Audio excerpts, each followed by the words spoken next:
اعوذ باللہ من الشیطان الرجیم بسم اللہ الرحمن الرحیم۔ دعا میں اشعار پڑھنا، ہم وزن اور پرتکلف الفاظ استعمال کرنا مکروہ ہے، یعنی ناپسندیدہ ہے۔ دعا میں غیر ضروری باتیں کرنا مکروہ ہے۔ اپنے لیے، اپنی اولاد کے لیے، اپنے خادموں اور اپنے مالوں کے لیے بد دعا کرنا منع ہے۔ موت کی دعا کرنا منع ہے۔ رشتہ توڑنا یعنی قطع رحمی اور گناہ کی دعا کرنا منع ہے۔ دعا میں جلد بازی منع ہے۔ دعا مانگتے ہوئے اللہ کے ساتھ کسی نبی، ولی یا بزرگ کو شریک کرنا منع ہے۔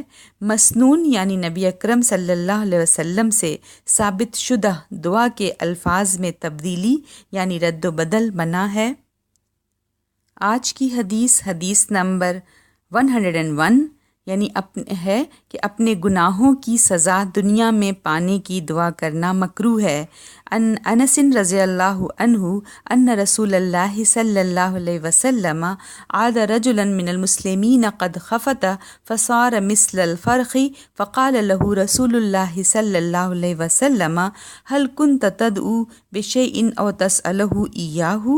قال نعم كنت أقول اللهم ما كنت معاقبي به في الآخرة فأجله لي في الدنيا فقال رسول الله صلى الله عليه وسلم سبحان الله لا تطيقه أو لا تستطيعه أفلا قلت اللهم آتنا في الدنيا حسنة وفي الآخرة حسنة وقنا عذاب النار قال فدعا الله له فشفاه رواه مسلم۔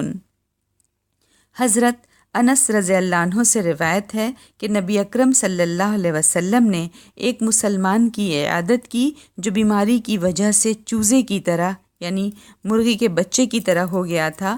آپ صلی اللہ علیہ وسلم نے اس سے پوچھا، کیا تم اللہ سے کوئی خاص دعا یا سوال کیا کرتے تھے؟ اس نے کہا، ہاں، میں کہا کرتا تھا، یا اللہ جو سزا تو مجھے آخرت میں دینے والا ہے وہ دنیا میں ہی دے دے تاکہ آخرت میں محفوظ رہوں۔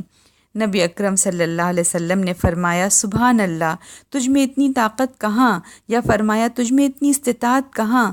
تو نے یوں کیوں نہ کہا کہ اللہم آتنا فی الدنیا حسنۃ وفی الآخرۃ حسنۃ وقنا عذاب النار، کہ یا اللہ دنیا اور آخرت دونوں جگہ بھلائی عطا فرما اور آگ کے عذاب سے بچا۔